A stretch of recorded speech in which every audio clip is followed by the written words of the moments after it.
So what I've heard about you is that you have a really unique story about how Dodgeball has helped you to meet Jesus.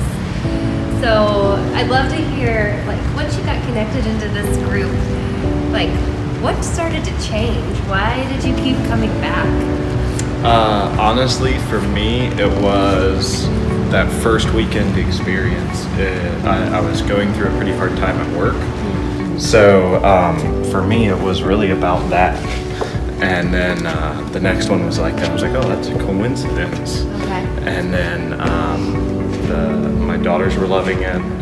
I was getting to know people that seemed to have very similar family situations to what we did.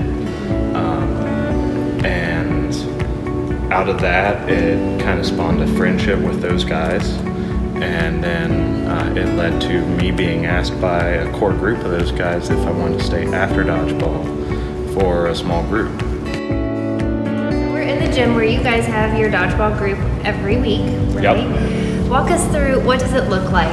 You said it was a bunch of like middle school guys, but give us a view behind the curtain into the Dodgeball group. So it's not middle school guys. Well, yeah, you guys are very older, but few you of might them act like them is what I heard you say before. Yes.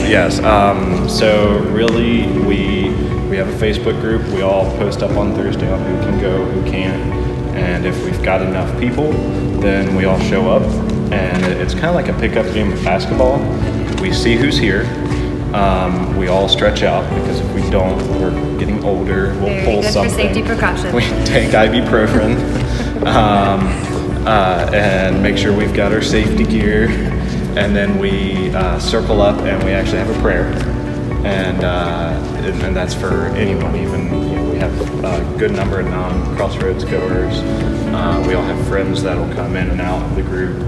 And so we start with a prayer, and then we divvy up into 2 teams. If we have enough people, we'll go into 3 teams, and then we start playing.